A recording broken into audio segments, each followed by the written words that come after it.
अब हम प्रोटीन्स के बारे में पढ़ेंगे। अब आपने कभी सोचा है कि आपका बॉडी का जो पर्टिकुलर शेप है वो किससे बना है? वो प्रोटीन से बना है। आपने लोअर स्टैंडर्ड में पढ़ा होगा कि proteins are the building blocks of living organisms, यानी कि हर लिविंग ऑर्गेनिज्म का जो स्ट्रक्चर है वो प्रोटीन से बनता है।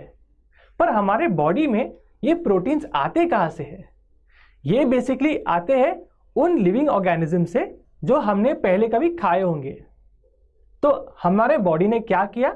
हमारी बॉडी ने वो प्रोटीन्स को तोड़ा जो वो उन लिविंग ऑर्गेनिज्म में प्रेजेंट था और उनको सिंपल यूनिट्स यानी कि अमीनो एसिड्स में तोड़ दिया। अब ये अमीनो एसिड्स हमारे बॉडी ने यूटिलाइज किया या यूज किया उन सब डिफरेंट प्रोटीन्स को बनाने के लिए जो हमारे बॉडी के लिए नेसेसरी थे। अब हम प्रोटीन्स के अंदर जो डिफरेंट एलिमेंट्स है वो देखेंगे।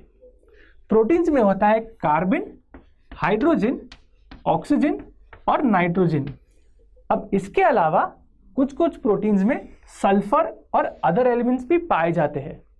अब हम प्रोटीन्स के स्ट्रक्चर के बारे में पढ़ेंगे।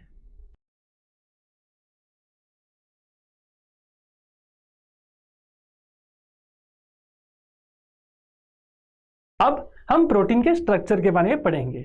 अब प्रोटीन का जो स्ट्रक्चर होता है वो एक नेकलेस जैसे होता है, जैसे कि ये वाला नेकलेस। अब ये नेकलेस बनाने के लिए मुझे क्या ज़रूरत है? मुझे ज़रूरत है बहुत सारे ऐसे छोटे मोतियों की जिनको मैं जोड़कर एक नेकलेस बना सकता हूँ, जैसे कि ये। अब प्रोटीन्स में भी ऐसे बहुत सारे छोटे छोटे यूनिट्स होते हैं जिसको हम अमीनो एसिड बोलेंगे।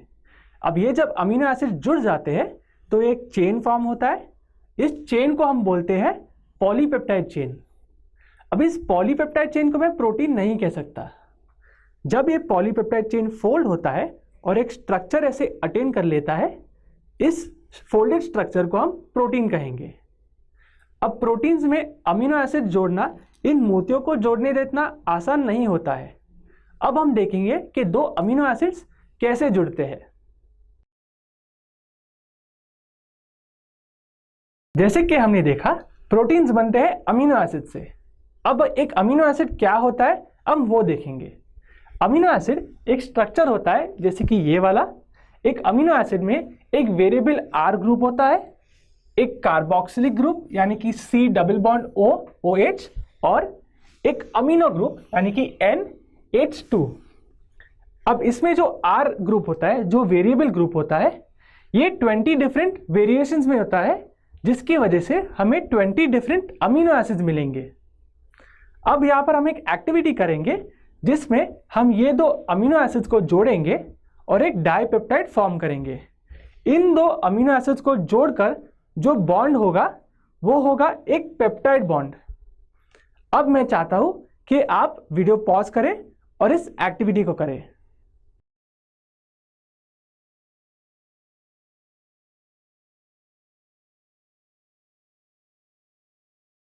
आई होप अब आपके पास एक्टिविटी के कुछ सॉल्यूशंस हैं। अब हम एग्जैक्ट सॉल्यूशन क्या है ये देखेंगे। यहाँ पर अगर मैं इस वाले अमीनो एसिड से एक OH बाहर निकालता हूँ और दूसरे अमीनो एसिड से अगर मैं एक हाइड्रोजन बाहर निकालता हूँ तो यहाँ पर एक वाटर मॉलिक्यूल रिलीज होता है। जैसे ही वाटर मॉलिक्यूल रिलीज हो जाता है, यहाँ पर आप देख सकते हो कि इस वाले अमीनो एसिड का कार्बन दूसरे अमीनो एसिड के नाइट्रोजन से बॉन्ड फॉर्म करता है। इस टाइप ऑफ बॉन्ड को हम पेप्टाइड बॉन्ड कहते हैं। अब जब दो अमीनो एसिड जुड़ जाते हैं पेप्टाइड बॉन्ड से, इस पूरे मॉलिक्यूल को हम डाइपेप्टाइड कहेंगे। अगर ऐसे 3 मॉलिक्यूल्स थे तो उस पूरे मॉलिक्यूल को जो जुड़ जाता है उसको हम ट्राइपेप्टाइड कहेंगे, और अगर 3 से ज़्यादा मॉलिक्यूल्स होते थे तो उसको हम पॉलीपेप्टाइड कहेंगे। अब हर पॉलीपेप्टाइड में एक एंड पे एक फ्री अमीनो ग्रुप होता है, यानी कि उसको हम N टर्मिनल भी बुला सकते हैं, और जो दूसरे एंड पे है एक फ्री कार्बोक्सिलिक ग्रुप होता है जिसको हम C टर्मिनल कह सकते हैं। आई होप अब आप प्रोटीन के स्ट्रक्चर के बारे में क्लियर हो।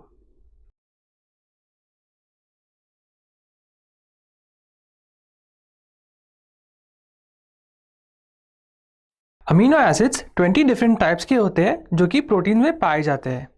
ये 20 डिफरेंट टाइप्स है glycine, alanine, serine, cysteine, aspartic acid, glutamic acid, asparagine, glutamine, methionine, threonine, valine, leucine, isoleucine, lysine, histidine, arginine, phenylalanine, tyrosine, tryptophan और प्रोलीन।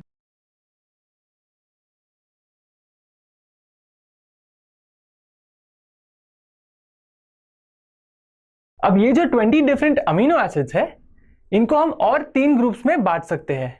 ये एसिडिक हो सकते हैं, बेसिक हो सकते हैं या न्यूट्रल हो सकते हैं।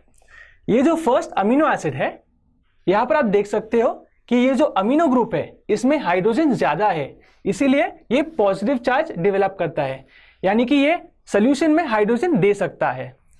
ये जो थर्ड अमीनो एसिड है, इसमें आप देख सकते हो कि जो कार्बोक्सिलिक ग्रुप है यहां पर हाइड्रोजन कम है, इसीलिए ये नेगेटिव चार्ज डेवलप करेगा, यानी कि सोल्यूशन में ये हाइड्रोजन को एक्सेप्ट करेगा।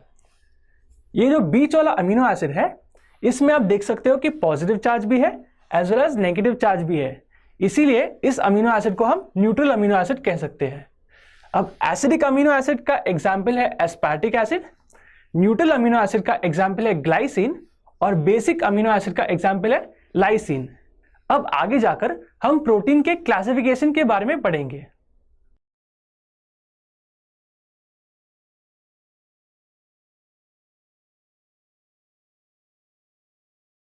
अब हम प्रोटीन के क्लासिफिकेशन के बारे में पढ़ेंगे।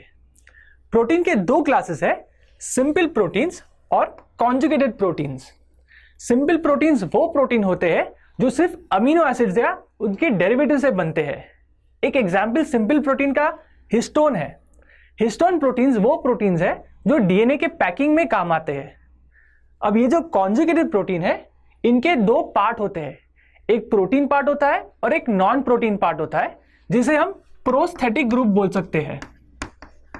अब एक एग्जाम्पल कॉन्जुगेटेड प्रोटीन का है लाइपोप्रोटीन। यहां पर एक प्रोटीन पार्ट है और प्रोस्थेटिक ग्रुप लिपिड है। अब एक दूसरा एग्जाम्पल है ग्लाइकोप्रोटीन।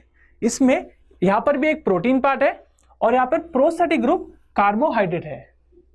अब आई होप आप प्रोटीन के क्लासिफिकेशन के बारे में क्लियर हो।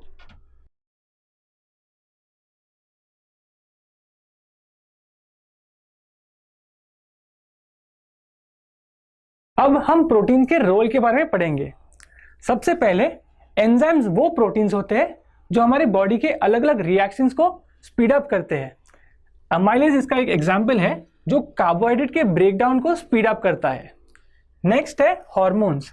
हॉर्मोन्स एक्चुअली केमिकल मैसेंजर्स होते हैं, यानी कि ये मैसेजेस को एक सेल से दूसरे सेल तक लेके जाएगा। एक एग्जाम्पल है इंसुलिन। इंसुलिन हमारे बॉडी के ब्लड शुगर लेवल्स को कंट्रोल करता है। नेक्स्ट है स्ट्रक्चरल प्रोटीन्स। अब स्ट्रक्चरल प्रोटीन्स हमारे बॉडी के कुछ सेल्स या टिश्यूज फॉर्म करेगा, जैसे कि केराटिन। केराटिन प्रोटीन से हमारा हेयर बनता है। नेक्स्ट है कॉन्ट्रैक्टाइल प्रोटीन। इन प्रोटीन से कॉन्ट्रैक्शन मिलेगा, यानी कि ये प्रोटीन जो होते हैं ये हमारे मसल्स में पाए जाएंगे, जैसे कि मायोसिन। अब नेक्स्ट है ट्रांसपोर्ट प्रोटीन्स।